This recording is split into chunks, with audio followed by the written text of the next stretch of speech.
आखिरकार वो वक्त आया जब दुनिया पर सबसे बड़ा जो संकट था वो टलता हुआ दिखाई दे रहा है। उन तमाम दर्शकों के लिए जो अभी अभी अपनी टेलीविजन स्क्रीन के पास बैठे, बता दें आखिरकार सीज फायर हो चुका है। ईरान की मीडिया ने भी सीज फायर की पुष्टि कर दी है। अमेरिका और ईरान के बीच युद्ध रोकने पर सहमति हो गई है। ईरान ने यह भी कहा है कि आगे की शर्तों को लेकर के, आगे की परिस्थितियों को लेकर के इस्लामाबाद में बातचीत हो गई। अमेरिकी राष्ट्रपति डोनाल्ड ट्रंप ने अब से कुछ देर पहले अपने ट्रूथ सोशल पर इसकी जानकारी दी है कि अब युद्ध खत्म होगा। इससे पहले कि ट्रंप की डेडलाइन खत्म होती, भारतीय समय अनुसार अब से थोड़ी देर पहले ईरान में वो हमला होता जिसको लेकर के उन्होंने चेतावनी दी थी कि यहां से ईरान एक बहुत पुरानी सभ्यता खत्म होगी, यहां तो युद्ध ही खत्म हो गया।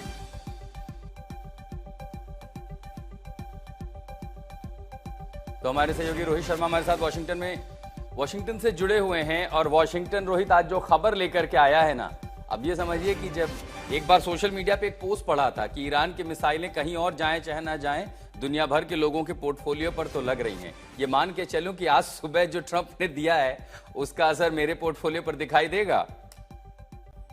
जी, पूरे विश्व के पोर्टफोलियो पे दिखाई देगा। अमेरिका के मार्केट्स पे भी इसका असर देखने को मिलेगा। और आई थिंक बहुत अच्छी खबर है पूरे विश्व के लिए। जिस तरह से एक युद्ध अगेन कहीं पे भी नहीं होना चाहिए, लेकिन आज सचमुच पहली बार ऐसा लगा इसमें कि बहुत कुछ नुकसान कर सकते थे, अमेरिका कर सकता था। एक अनचार्टेड टेरिटरी में अमेरिका जाने वाला था।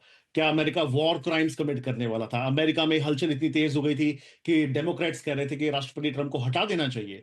उन्हें मैड किंग कहा जा रहा था। उनके खुद के बेस के लोग उनका इस्तीफा मांग रहे थे आज यहाँ पे। तो बहुत बड़ा दिन था, एक अनचार्टेड टेरिटरी, जैसे कि मैं कह रहा था कि अमेरिका उस तरफ जा रहा था। लेकिन अब इसके पॉजिटिव इंपैक्ट, इस सीज फायर के पॉजिटिव इंपैक्ट हमको देखने को मिलेंगे। प्रेसिडेंट डोनाल्ड ट्रंप पहले ही ऐलान कर चुके हैं कि वी वन, उन्होंने कल भी कहा था प्रेस कॉन्फ्रेंस कि हम जीत गए हैं। हमें सिर्फ चाहिए कि स्टेट ऑफ हॉर्मुज़ खुल जाए और बाकी की चीजें हम नेगोशिएट कर ले ईरान के साथ, जिसमें हम यूरेनियम का जिक्र जो हमने किया, और बाकी चीजें कि मिसाइल टेक्नोलॉजी जो है वो डेवलप ना करे ईरान, और हिजबुल्लाह और हमास को सपोर्ट ना करे। आई थिंक वो चीजें डिस्कस होगी अगले 2 हफ्तों में। लेकिन इसके बाद अब आने वाले समय में मुझे लगता है कि बहुत बड़ी राहत की सांस है पूरे विश्व के लिए। स्टेट ऑफ हॉर्मुज़ का खोलना, ग्लोबल मार्केट्स पे इंपैक्ट जो चल रहा था, अमेरिका में खुद में डोमेस्टिकली यहाँ पे जो पेट्रोल के प्राइसेस है वो डबल से ज्यादा हो चुके हैं। 2022 में इतने दाम थे अमेरिका में पेट्रोल के जितने अब हैं फिलहाल।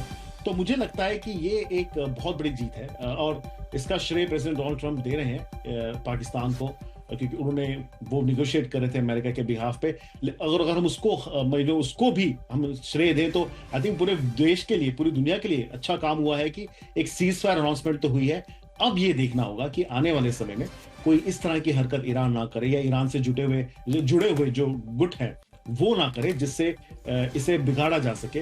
अगर वो नहीं होता है तो मुझे लगता है कि ऑलमोस्ट हमें समझना चाहिए कि अब ये एक ऑफ रैम्प की जो हम बात करते हैं, फाइनली वो अचीव कर ली गई है, और होपफुली इन नेक्स्ट 2 वीक्स और सो युद्ध खत्म हो सकता है।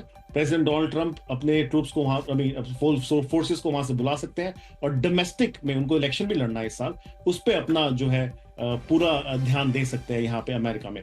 आशुतोष, नहीं कहा तो हम ये देख रहे थे कि 25th अमेंडमेंट की बात हो रही थी कि भाई इस्तेमाल करो। कल तो कई सारे जो है डेमोक्रेट्स ये कहने लगे कि इनको हटा दीजिए वरना इसके पहले एक बहुत बड़ा बवाल खड़ा हो जाएगा। और आज सुबह तो मुझे लग रहा है अचानक से सब कुछ बदल गया। क्या उसका भी प्रेशर था क्या राष्ट्रपति ट्रंप पर कि कुछ हो या ना हो, कम से कम पूरे अमेरिका में ये तो हो जाएगा कि राष्ट्रपति को हटाने की बात होने लगी?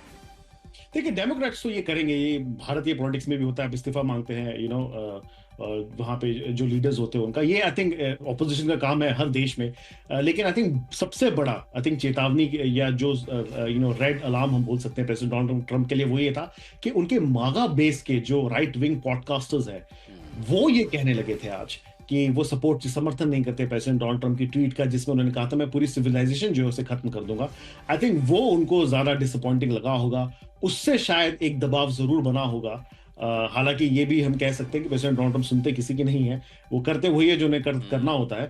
लेकिन एक मैसेजिंग के तौर पे मुझे लगता है वो उनके पास जरूर पहुंचा होगा कि शायद वो इस जो उन्होंने सुबह ट्वीट किया था उसके पक्ष में उनके साथ बहुत कम लोग खड़े हुए मिल रहे हैं। लेकिन अगेन वो क्रेडिट ले लेंगे इस बात का कि देखिए मैंने दबाव बनाया और स्टेट ऑफ हॉर्मुज़ खुल गया। सो ending on the winning side again. और बिल्कुल देखिए दुनिया भर के हेडलाइंस इस समय मेरे सामने जो मैं देख पा रहा हूं कि अल जजीरा कह रहा है कि Trump suspends Iran bombing for 2 weeks following dire threats, मतलब उन डर को देखते हुए, खतरों को देखते हुए उन्होंने किया। और कल हमने देखा कि स्टेट डिपार्टमेंट ने, चाहे बहरीन में हो, इजिप्ट में हो, जॉर्डन में हो, हर जगह अपने लोगों से कह दिया वो इन शेल्टर चले जाएं। कुवैत में और कई जगहों पर तो बाजारों को उनके स्थानीय समय अनुसार लगभग 6 बजे तक बंद कर दिया गया था कि कहीं ईरान का रिटेलिएशन ना हो उसको लेकर के।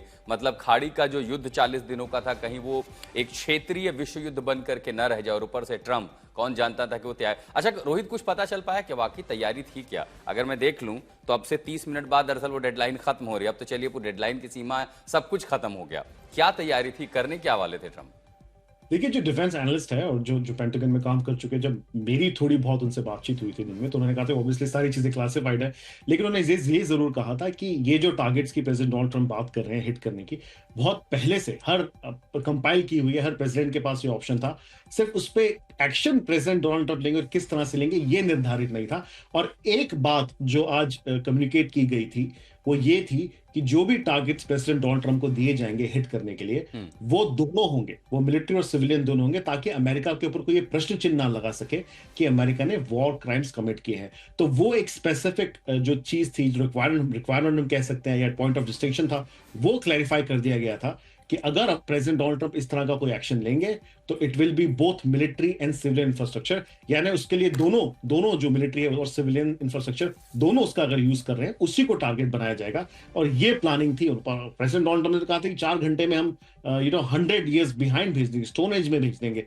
तो इस तरह की अगेन पेंटागन वॉर गेमिंग करता रहता है, प्लानिंग करता रहता है। तो वो सारे ऑप्शन प्रेसिडेंट डोनाल्ड ट्रंप के पास होंगे, उन्होंने देखे होंगे, आइडेंटिफाई भी किए होंगे।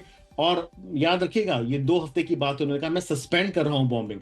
अगर अगले 2 हफ्तों में निगोशिएट नहीं करता ईरान, तो प्रेसिडेंट डोनाल्ड ट्रंप फिर से थ्रेट कर सकते हैं उन्हीं इंस्टॉलेशंस को टारगेट बनाने का।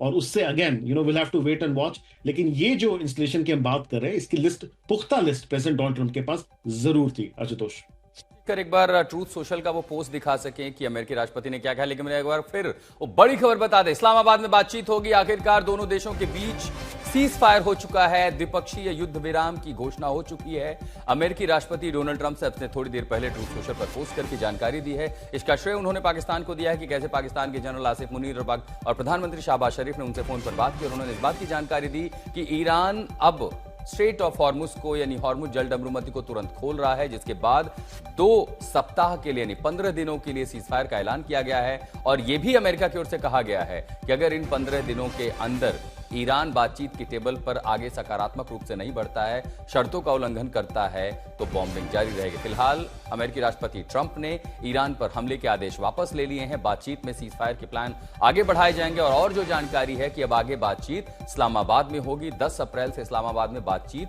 शुरू होगी। आज 8 तारीख है, अगर भारत के समय के अनुसार देखें तो सिर्फ 2 दिन बाद। अब इस बातचीत की टेबल पर कौन बैठेगा, बातचीत किससे होगी और उस बातचीत के बाद आगे की शर्तें क्या होगी, क्योंकि यूरेनियम को लेकर के या परमाणु रिएक्टर्स या परमाणु ऊर्जा के साथ साथ परमाणु हथियार, इन सब की शर्तें तो पहले ही अमेरिका ने तय कर रखी हैं। ईरान पहले कह चुका है कि वो आगे हथियार तो नहीं बनाएगा, लेकिन क्या वो एनरिच यूरेनियम देगा। और उसी के साथ इस बीच जो ऑपरेशंस अमेरिका और इजराइल की ओर से हुए हैं, उनको लेकर के आगे ईरान का रुख क्या रहेगा।